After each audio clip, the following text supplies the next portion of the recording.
இப்ப சாப்பிட்டுட்டோம். தண்ணி அதிகமா குடிச்சுட்டா, அப்ப அந்த சாப்பாட்டுக்கு இந்த தண்ணி அதிகமா போய் சேரும்போது டைஜெஷன் ஆகாது. அப்ப தண்ணி கம்மியா குடிக்கணும். இப்ப சாப்பிடுறோம். ரொம்ப கம்மியா குடிக்கணும். சாப்பிடும்போது தண்ணி குடிக்கக்கூடாது. சாப்பிட்டு முடிச்ச பிறகு சின்ன கிளாஸ் கொஞ்சம் கொஞ்சமா தண்ணி குடிக்கணும். ஸோ இப்ப வயிறு உப்பசம் ஆயிடுச்சு. தாகம் எடுத்தா தண்ணி குடிங்க. தாகம் எடுக்கலையா, நிமிர்ந்து உட்காரணும். நீங்க சேர்ல உட்கார்ந்தாலும் சரி, கீழ உட்கார்ந்தாலும் சரி, நிமிர்ந்து உட்காரணும். அதுக்கு ஒரு சில ஆசனங்களும் இருக்கு.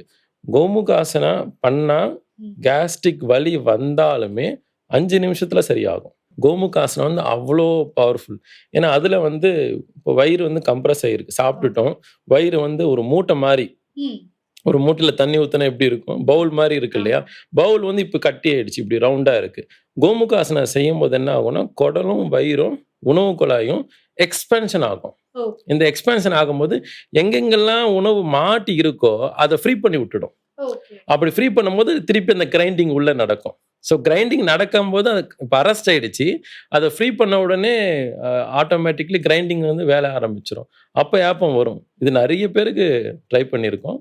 இது ஒரு வழி. இன்னொன்னு சப்போஸ் அவங்களுக்கு கேஸ்ட்ரிக் ப்ராப்ளம் வயிறு வலியோ, இல்ல ரைட்ல மேல கீழ எங்க வலி வந்தாலுமே, ஈர துணிய அங்க 5 நிமிஷம் போட்டுக்கலாம். அது ஆட்டோமேட்டிக் டைஜெஷன் பண்ண விடும். இது நேச்சுரோபதில ஃபாலோ பண்றது.